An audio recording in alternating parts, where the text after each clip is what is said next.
Señor, gracias porque tenemos tu palabra y en ella podemos conocer tu voluntad, Señor. Y no solo conocerla como información, sino que con tu Espíritu Santo tú puedes producir en nosotros el deseo de cumplir de aquello por lo que tú, Señor, nos has llamado. Extiende, Señor, tu mano sobre cada uno. Tú que conoces nuestras necesidades, háblanos y haz tu voluntad. Lleva a cabo tu propósito en nosotros para tu gloria. Te lo pedimos en el nombre de Jesucristo, nuestro Salvador. Amén. Colosenses. La carta a los Colosenses evidentemente es una carta que el apóstol Pablo escribe a una iglesia que está situada en una ciudad llamada Colosas. Esta ciudad estaba más o menos cerca, a unos 20 kilómetros de la Odisea, otra iglesia que está por ahí cerca, una ciudad, y a unos 160 kilómetros de Éfeso. Todo esto en la zona de lo que se conoce como Asia Menor. El día de hoy es la zona de Turquía. Cuando en la Biblia aparece la palabra Asia, no hace referencia a China, India, Japón, al continente asiático, que es lo que nosotros conocemos, sino a lo que para los romanos era la provincia de Asia Menor, que está ahí, digamos, brincando el estrecho de los Dardanelos de Europa hacia Asia, ¿no? Toda esa zona es Asia Menor. Y ahí estaba esta iglesia, una iglesia en una ciudad que se llamaba Colosas, una ciudad que fue destruida por un terremoto y que aparentemente no se reconstruyó más y quedó ahí. El día de hoy solamente hay ruinas y pues no se supo más. Pero ahí había una iglesia y era una iglesia a la que probablemente Pablo no fundó.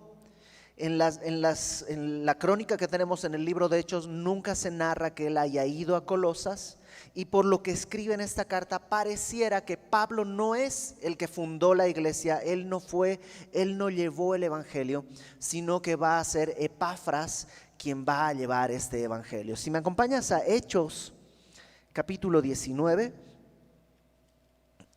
Hechos capítulo 19. Versículo 8. En Hechos 19:8 tenemos a Pablo cuando está en Éfeso. Y dice, versículo 8, entrando Pablo en la sinagoga, habló con denuedo por espacio de 3 meses, discutiendo y persuadiendo acerca del reino de Dios. Estuvo 3 meses ahí en la sinagoga, hablando el evangelio, hablando de cómo Jesús era el cumplimiento de las escrituras, a los que estaban en la sinagoga, a los judíos que estaban ahí en Éfeso. Éfeso era una ciudad muy importante, había una gran población de judíos.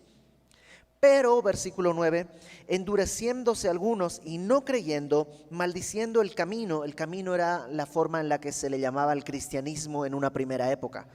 Tal vez de manera despectiva les decían a los cristianos los del camino, porque anunciaban aquel que era el camino, la verdad y la vida. Y les decían pues los del camino, un poco como hace algunos años a los cristianos se les conocía como los aleluyos, porque tenían la costumbre de decir aleluya en sus reuniones. Y de manera despectiva se les decía los aleluyos, no era una manera de honra, sino como desprecio. Así al cristianismo en una primera época se les llamaba los del camino. Entonces, los judíos que estaban allí en la sinagoga no creyendo, maldiciendo el camino delante de la multitud, Pablo dice que se apartó de ellos y separó a los discípulos discutiendo cada día en la escuela de uno llamado Tirano. Pablo evidentemente nota que en la sinagoga ya no tiene cabida y sale de ahí y se va a una escuela de una persona llamada Tirano, y ahí va a discipular a algunos. Probablemente ahí discipuló a Epafras, quien va a llevar el evangelio a Colosas. Tal vez ahí es que Epafras conoce el evangelio y es discipulado. Versículo 10. Así continuó por espacio de 2 años, de manera que todos los que habitaban en Asia, judíos y griegos, oyeron la palabra del Señor Jesús. No quiere decir que todos creyeron, pero sí hubo una predicación que llegó a toda esa zona. Ahora, probablemente Pablo mismo no la llevó solo él a todas partes. Como vemos en Colosas, Pablo parece que no fue a Colosas, pero Epafras sí. Y ese es el modelo un poco en el que Dios usa. Hay grandes evangelistas en el mundo, grandes evangelistas en un sentido famoso. Hace algunos años teníamos a Billy Graham, que es probablemente el hombre que ha predicado el evangelio a más personas en toda la historia de la humanidad. Nadie en el mundo ha predicado a tanta gente como Billy Graham. Pero el día de hoy pues ya murió. Y está Greg Laurie en Estados Unidos, que hace una serie de eventos enormes de predicación del evangelio. Y como él también hay muchos otros en todo el mundo. Pero ellos no van a llegar a todas partes. Alguien que escuche el evangelio de ellos es el que va a poder llevar el evangelio a lugares como Colosas no llegó, o sea, Pablo no llegó a Colosas, pero Epafras recibió el evangelio de Pablo y él lo lleva a Colosas. ¿No te encanta que Dios no usa superestrellas, no usa personas que están necesariamente en un punto alto de fama, sino simplemente personas fieles que toman el evangelio y lo pueden encargar a otros? Entonces dice ahí que todos oyeron en Asia, judíos y griegos, oyeron la palabra del Señor Jesús. Ahora sí, regresa a Colosenses capítulo 1, por favor. Esta carta, si te gusta bosquejar las cartas, la podemos bosquejar de una manera muy sencilla. El capítulo 1, Pablo habla la verdad acerca de Cristo. Capítulo 1, la verdad acerca de Cristo. Capítulo 2 habla de la verdad acerca de los cultos paganos, místicos, metafísicos, aquellas otras prácticas, aquellas otras religiones, diríamos el día de hoy, creencias o incluso supersticiones. Ese es el capítulo 2. Capítulos 3 y 4, Pablo habla de la verdad acerca del creyente. Entonces, capítulo 1, la verdad acerca de Cristo. Capítulo 2, la verdad acerca de los cultos ajenos.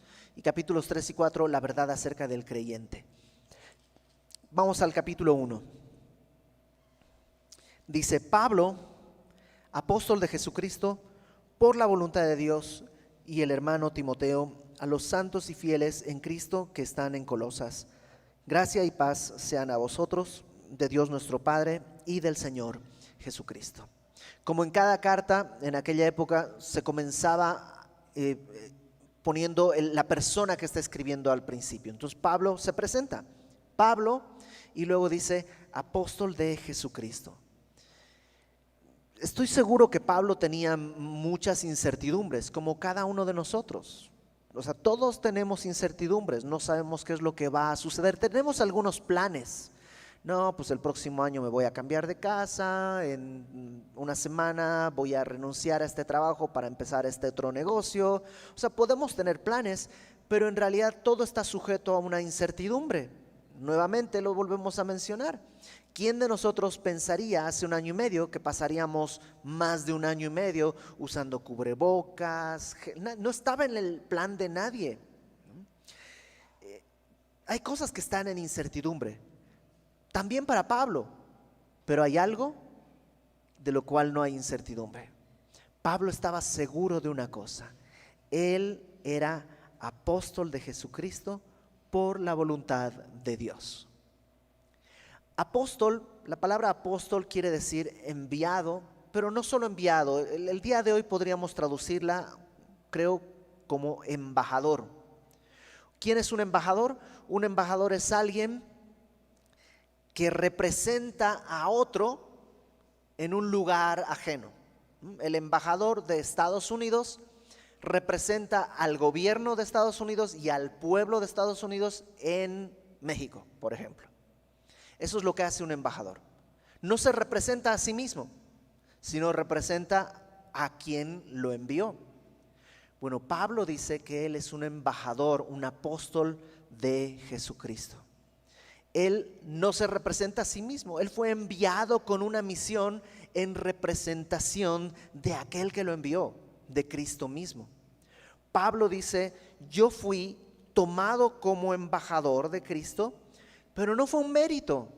No es como que yo estudié mi carrera, hice mi doctorado y ahora soy embajador, apóstol. No, tampoco es un deseo. Yo desde chiquito siempre quise ser apóstol y ahora que lo logré, no es ni un mérito ni un deseo, sino un llamado. Dios lo quiso así. Y me encanta tener claras algunas cosas en mi vida, porque cuando tienes claro algo, tienes claro todo lo que no es ese algo. Te lo pongo en un ejemplo muy sencillo. Yo tengo muy claro que mi esposa es Lucy. Tengo muy claro. Incluso en los momentos más conflictivos que podemos tener mi esposa y yo, tengo muy claro que ella es mi esposa. Y eso hace que toda mujer en este planeta o en cualquier otro planeta no sea mi esposa. Entonces hace la vida muy sencilla, porque no tengo que estar preguntándome, ¿será, no será? Y el día de hoy será, no será, y el día de mañana será, ¿y qué pasa? No, porque ya es algo que Dios lo establece en su palabra. Tengo muy claro eso. Tengo algunas cosas muy claras. Y tener claras las cosas a las que Dios te llama te permite tener certeza, incluso en los momentos más difíciles. Y tú tienes que tener esa certeza. Donde estás trabajando, ¿te puso Dios ahí? Si Dios te puso ahí, aunque las cosas se pongan difíciles, Dios te puso ahí con un propósito. Descansa, espera. Lo difícil es cuando no sabes si te pusiste tú ahí o alguien, o si es la voluntad de Dios. Por eso, pregúntale al Señor que Dios te confirme. Pablo, como te digo, tenía probablemente 1000 incertidumbres, pero esto lo tenía claro. Él era apóstol de Jesucristo. Él es enviado representante de Cristo por la voluntad de Dios. También está con Pablo, dice el hermano Timoteo. Evidentemente Timoteo no está dictándole la carta a Pablo o algo así, simplemente está con él porque cuando hicieron ese viaje a Éfeso estaba Timoteo con Pablo, así que seguramente los colosenses lo conocían, aunque sea de nombre, pero lo conocían.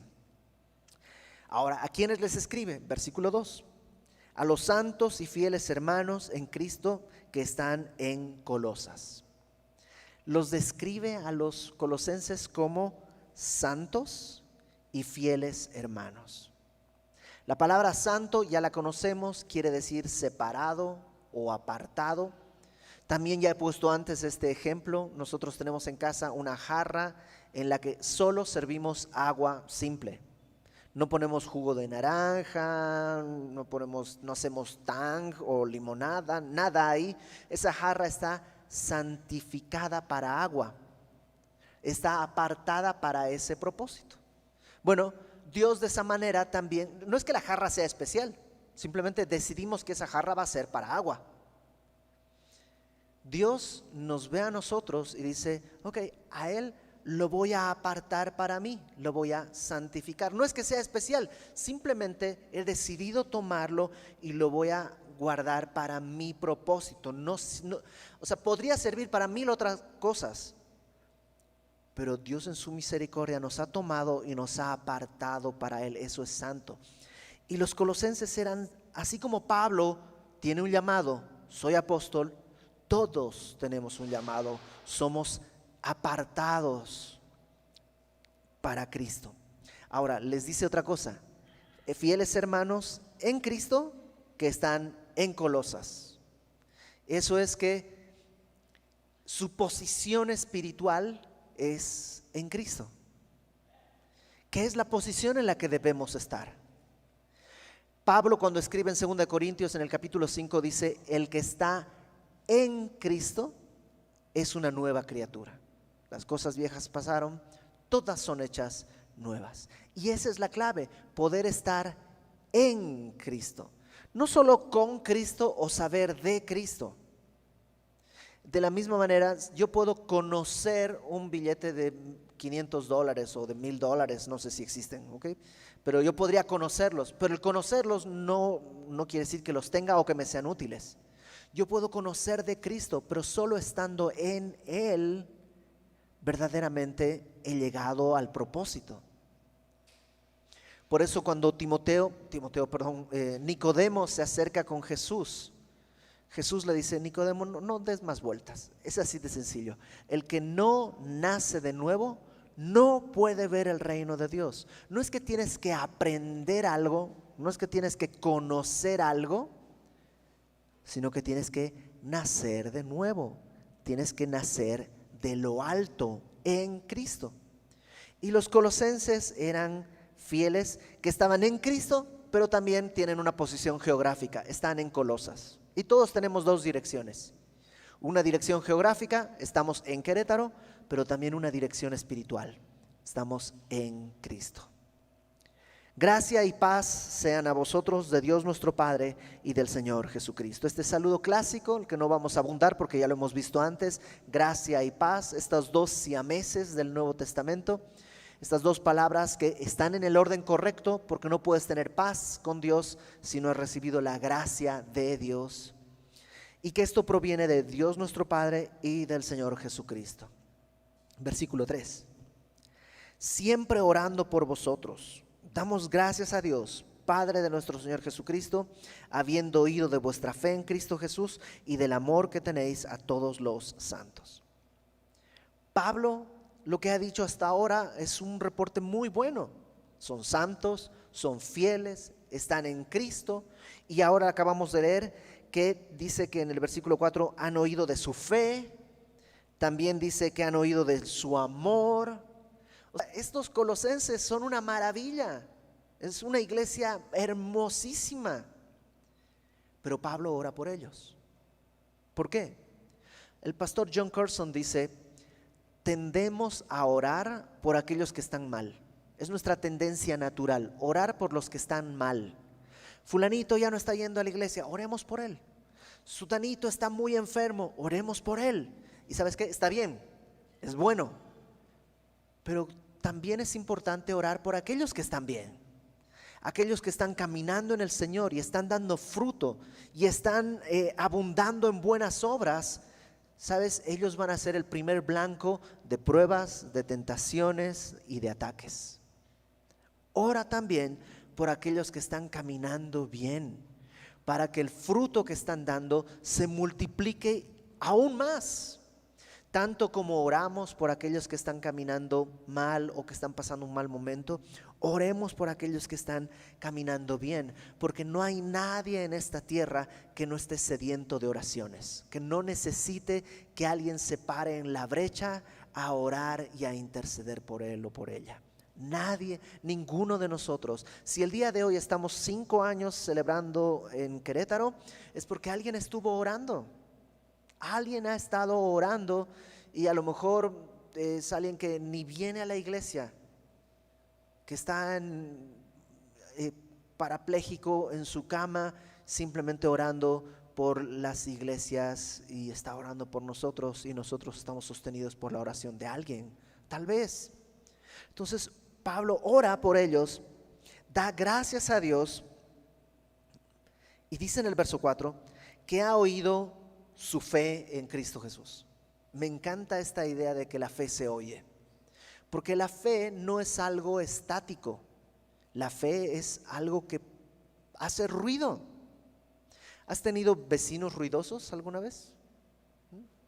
¿Has tenido vecinos? Yo en mi casa de mis padres en Bolivia, la casa es grande, tiene mucho patio, y la casa de al lado tiene mucho patio, y la casa de enfrente tiene mucho patio. Pero pues mis papás me compraron una batería, y pues yo, todo ignorante pero con mucho entusiasmo, decidí que quería compartir mi talento con el mundo. Entonces tocaba, ¿no? Y todo el barrio se enteró que había un nuevo baterista en el mundo, ¿no? ¿Por qué? Porque era evidente. La fe de los colosenses era evidente, se notaba. Fe, a veces pensamos en fe como un concepto muy abstracto, ¿no? Tengo mucha fe. Oh, ¿qué será eso? ¿No? Pero, ¿no? Es como raro. Fe simplemente quiere decir creer. O sea, ¿crees en la vacuna contra el COVID? Pues te vas a vacunar. ¿No crees en la vacuna contra el COVID? Pues no te vas a vacunar. Es así de sencillo. O sea, lo que tú crees va a determinar cómo vives. ¿Crees que es bueno tomar Coca-Cola? Pues vas a tomar Coca-Cola. ¿Crees que es malo tomar Coca-Cola? Pues no vas a tomar Coca-Cola. ¿Crees que es bueno comer pan? Vas a comer. O sea, tu fe, las cosas que crees van a determinar el rumbo y los pasos en tu vida. Los colosenses tenían fe en Cristo Jesús. Habían creído lo que Jesús había dicho. Y eso se nota. No es que tienes que hacerlo evidente. ¡Hey, soy cristiano, soy cristiano! Sino que se nota. Como decían por ahí, se neta porque se nota. No tienes que fingir tu fe. Si has recibido esta fe, se va a hacer evidente. Ahora el problema es si tú te examinas el día de hoy y dices, pues no sé, nadie sabe si soy cristiano o no, ni mi esposo o ni mi esposa. Ok, entonces habrá que llamar la atención a ese punto. Los colosenses eran evidentemente creyentes, su fe se notaba. No solo eso, versículo 4 dice después, el amor que tenéis a todos los santos. Tenían fe y tenían amor. Y las dos cosas se notaban porque una es el reflejo de la otra. Podemos amar de muchas maneras. Hay amores pasionales, ¿no? Hay amores tóxicos, destructivos. Pero cuando el amor es el resultado de haber creído en Jesús, es un amor distinto. Es un amor especial. Ese amor también se nota. Y los colosenses tenían un amor que era evidente. Dice, he escuchado de su fe, de su amor hacia todos los santos. Jesucristo dijo, en esto conocerán que sois mis discípulos. ¿En qué? Si os amáis los unos a los otros. Entonces no es una tarea que tengo que hacer. Ay, tengo que amar a mi hermano. Ay, bueno, pues voy a tener que amar a mi hermano. No es una obligación, sino un resultado de lo que he creído. Una vez más, si crees que la vacuna contra el COVID es efectiva, ¿qué vas a hacer? Pues ponerte la vacuna. No es como que tienes que hacer algo raro, es nomás el resultado de un razonamiento. ¿Has creído que Jesús dice la verdad? Lo lógico es que vas a actuar como Jesús te pide, y eso es amando. Los colosenses lo hacían así, pero no es fácil. Un amigo antes, teníamos, no voy a decir sus nombres porque tal vez los conoces, pero un amigo A decía del amigo B, oye, este amigo B es como de esos que dice la Biblia que hay que amar, ¿no? O sea, como que sí era difícil amar. Pero los colosenses conocieron cuál era el secreto. Versículo 4, 5 dice que habían oído de su fe y de su amor a causa de la esperanza que os está guardada en los cielos. ¿Sabes qué causaba su amor y su fe? Una esperanza que está en los cielos. Hay muchos tipos de esperanzas y no está mal. Por ejemplo, yo tengo la esperanza de que me suban el sueldo un día, y tú también, ¿no? El próximo año, ojalá. Sí, Alex, el año pasado no hubo aumento de sueldo por la pandemia, pero mi esperanza es que este año, ¿sabes qué? Yo tengo esperanza que de aquí a un año nadie esté usando cubrebocas, que estemos con la vida completamente, no en una nueva normalidad, sino en una normalidad normal nomás, ¿no? Esas dos esperanzas son terrenales. Tengo la esperanza de que mis hijos se encuentren una pareja que ame al Señor, que sepa cuidarlos, que sepa amarlos, que honren a Dios y que sean, que les ayuden a alcanzar el propósito por el cual Dios les ha llamado.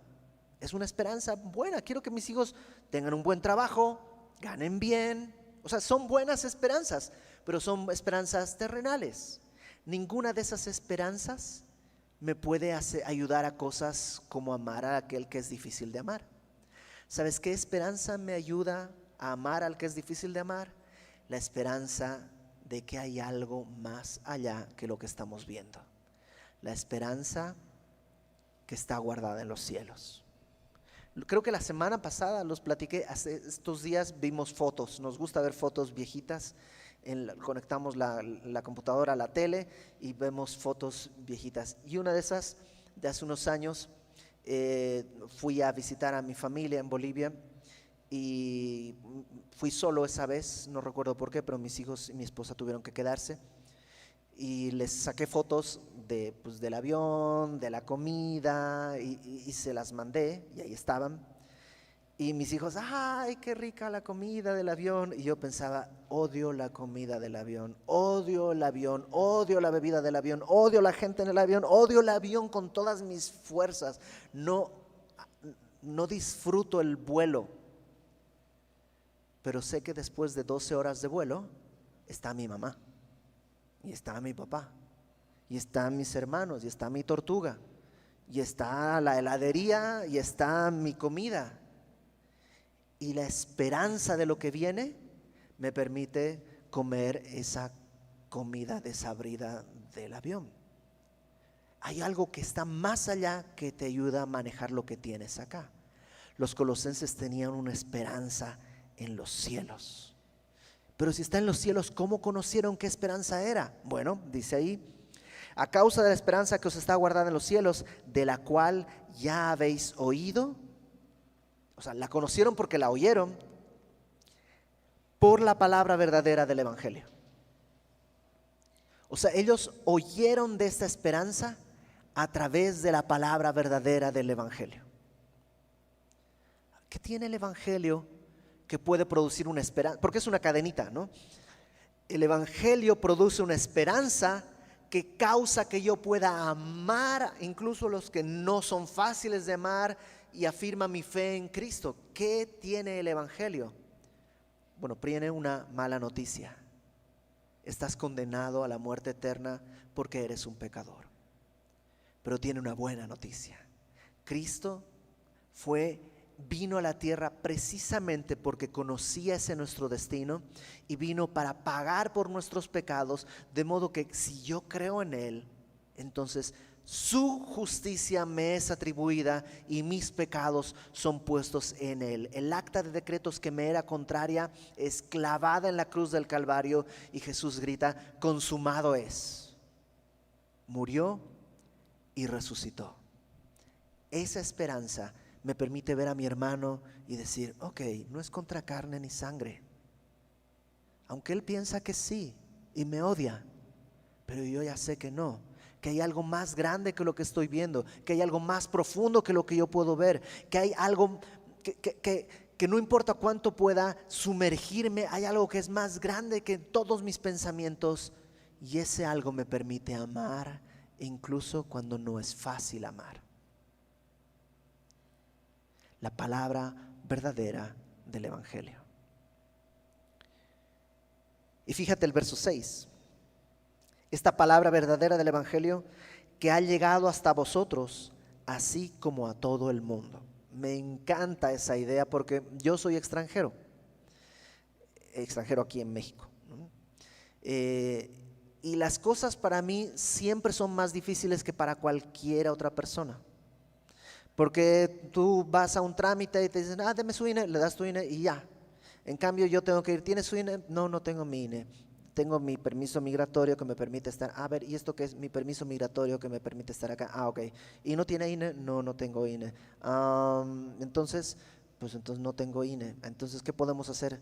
Pues tengo mi pasaporte y tengo mi permiso migratorio que me permite estar aquí. Ok, pues ¿INE no tiene? No, no tengo INE. Siempre es más difícil, todo es más difícil.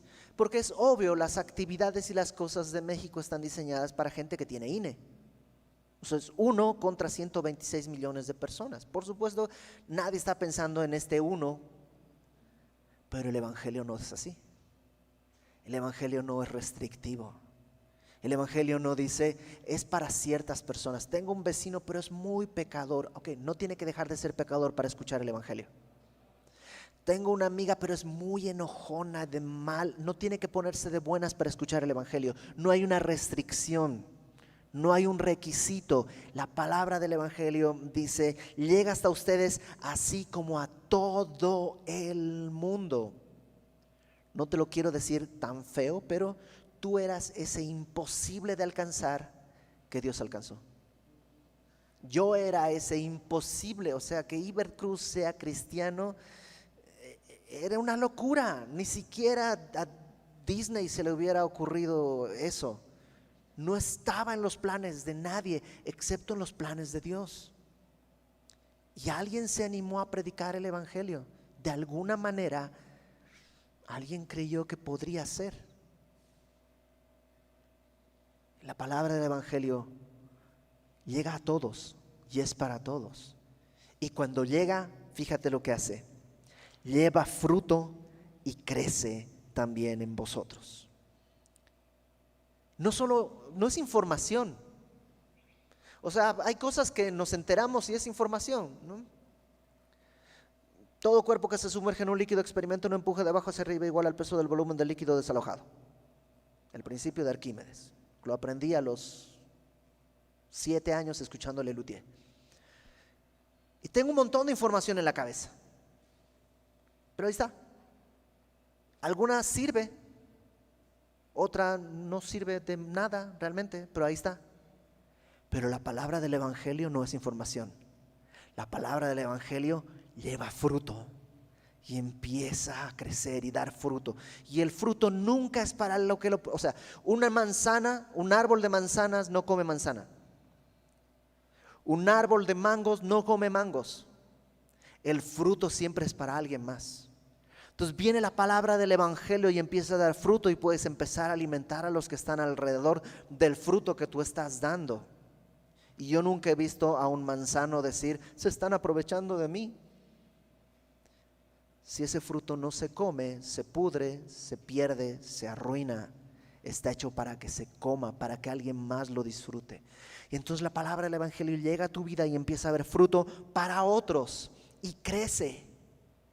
No es estática como todo cuerpo que se sumerge en un líquido experimenta un empuje de abajo hacia arriba igual al peso del volumen del líquido desalojado. Eso no cambia. La palabra del evangelio está viva. Dice, ustedes lleva fruto y crece también en vosotros desde el día que oísteis y conocisteis la gracia de Dios en verdad. ¿Sabes qué fue lo que sucedió para que en toda esta cadenita? Llegó la palabra del evangelio, empezó a crecer, a tener fruto, empezaron a amar, empezaron a tener fe. Toda esta cadenita, ¿cómo empezó? Dice ahí, desde el día en que oísteis, la palabra oísteis ahí en griego habla de obedecer, no solo como quien oye llover, así que está sonando, sino como quien escucha y obedece. Desde el día en que obedecisteis, de que el día que creísteis y conocisteis. La palabra conocer ahí es entender la gracia de Dios en verdad. No sé tú, pero yo recuerdo perfectamente el día el que estaba sentado mirando al pastor Héctor Hermosillo. Él estaba predicando Marcos 3 y de pronto yo sentía, ¿por qué me está hablando a mí? Yo no lo conozco, ¿por qué me está hablando a mí? Y por supuesto que no me estaba ni mirando a mí, pero yo sentía ojos sobre mí. Y todo lo que decían era sobre mí y era para mí. Yo había blasfemado mucho. Y el pastor Héctor dice, ¿alguna vez has blasfemado? Y yo así, deja de meterte en mi mente. Sí he blasfemado. Y lo siguiente que dijo es, ok, no recuerdes esas blasfemias, Dios te ha perdonado. Y yo me quedé así. Dios te ha perdonado. Si crees en el evangelio, todos esos pecados son borrados. Y para mí, o sea, yo sabía que me estaba hablando a mí. Y tenía dos opciones: obedecer y arrepentirme, o hacer como que escucho algo y seguir mi vida.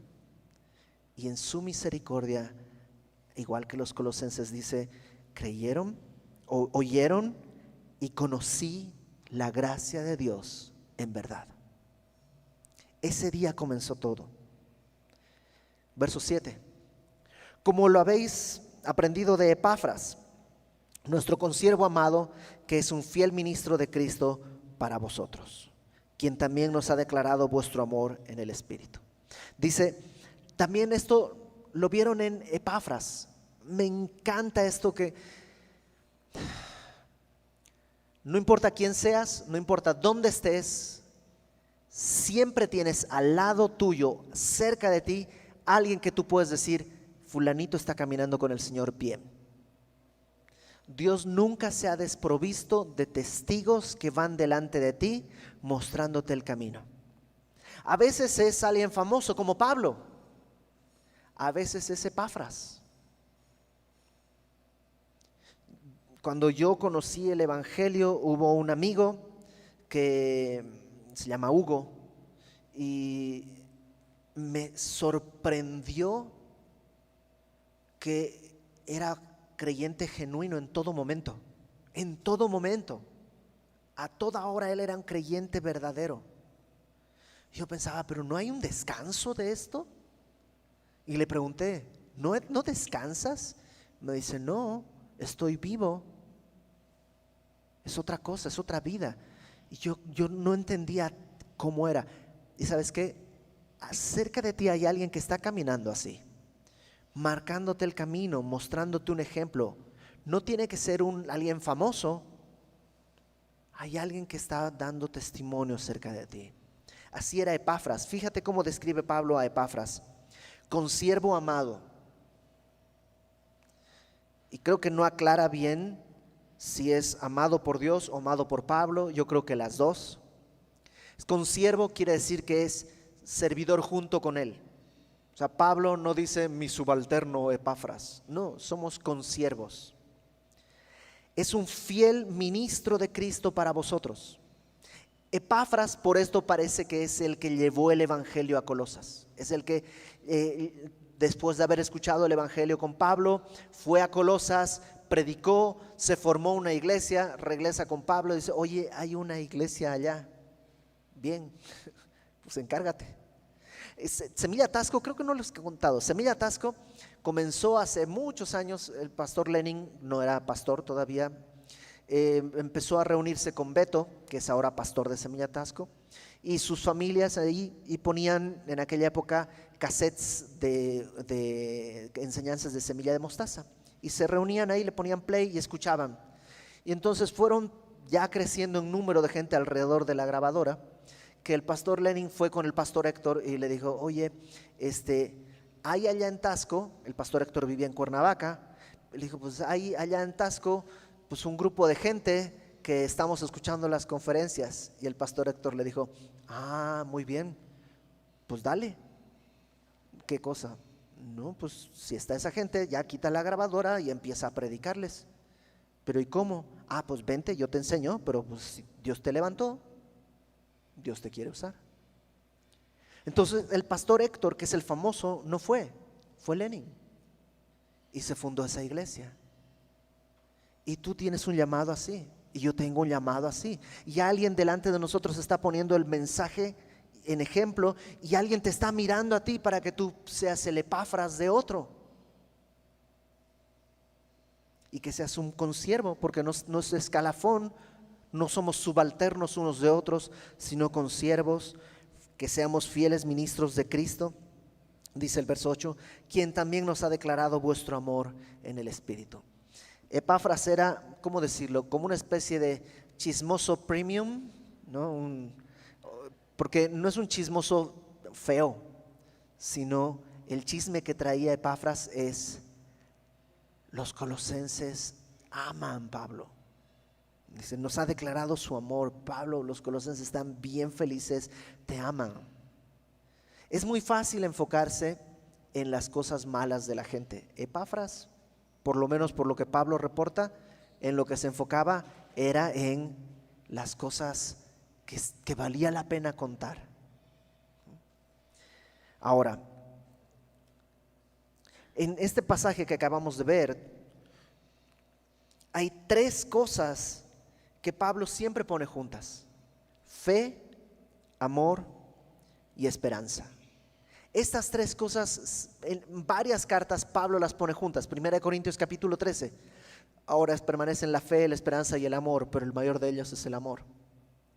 En 1 de Tesalonicenses, si me acompañas, está un par de páginas adelante en tu Biblia. Primera de Tesalonicenses capítulo 1, versículo 3, pero voy a leer desde el 2, voy a leer desde el versículo 2. Dice: damos siempre gracias a Dios por todos vosotros, haciendo memoria de vosotros en nuestras oraciones, acordándonos sin cesar delante del Dios y Padre nuestro. Fíjate lo que se acuerda Pablo. Número 1, de la obra de vuestra fe. Porque ya habíamos dicho, la fe produce obras. Santiago lo dice: muéstrame tu fe sin tus obras. No se puede. La fe no es que se sostienen las obras, nomás suceden. Es como un efecto lógico. Pablo dice: me acuerdo de sus obras de fe. Número 2, el trabajo de vuestro amor. Y la palabra trabajo ahí puede traducirse también como esfuerzo. Es un trabajo de esfuerzo o incluso como dolor. Porque amar en verdad duele. El amor es sufrido. Amar cuesta. Lo puedes ver en la cruz. Ese es el precio de amar. El amor del mundo no cuesta, ese es barato. Ese se consigue de mil maneras. Ese se recoge en el patio, ese crece así como hierba, como trébol. No tiene valor. El amor del mundo surge así nomás. Pero el amor de Cristo cuesta, duele. Porque amar a alguien, perdonar a alguien que me ha hecho daño es perder. Porque lo que yo podría usar para acusarlo lo estoy despreciando con tal de amar. Amar siempre te lleva a perder. Y Pablo dice: me acuerdo de cómo amaban con dolor y de vuestra constancia en la esperanza, ¿no? Fe, amor y esperanza. La palabra constancia es como aguante alegre. Es distinto esperar en el dentista que esperar el cheque de la quincena, ¿sí o no? Bueno, porque esperar en el dentista es una cuestión de, ay, bueno, ya, ¿no? Lo que quiero es que ya pase esto y me pueda ir. En cambio, la quincena tiene una esperanza de anhelo. Ya quiero que venga, ya quiero que llegue. Esta esperanza es así. Puede que sea difícil, pero tengo una esperanza en nuestro Señor Jesucristo. A 5 años de haber empezado Semilla Querétaro, ¿cómo está el fruto en nuestra vida?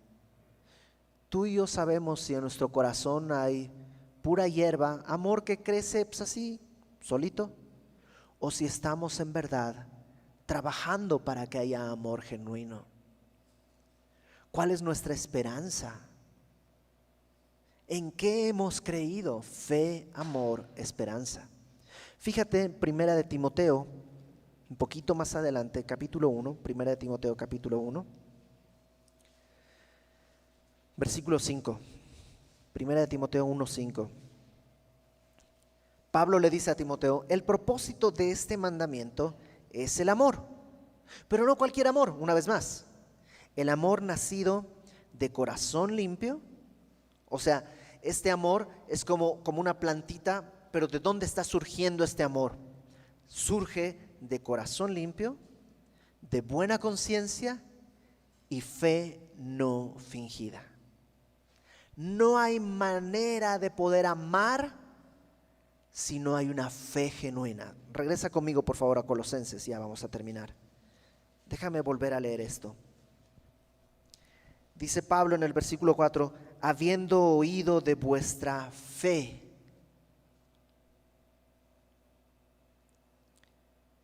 y del amor a causa de la esperanza que está en los cielos, porque han creído la palabra del evangelio.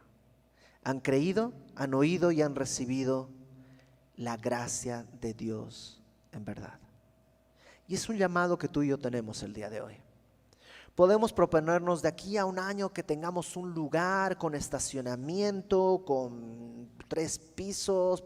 Podemos tenernos mil propósitos, pero si no tenemos esto, ¿de qué nos sirve? ¿De qué sirve? Que de aquí a un año, de manera individual, tú y yo, porque hace un año también celebramos, no sé si tú te acuerdas, lo celebramos en línea, en la pantalla, hicimos un videíto y no sé qué.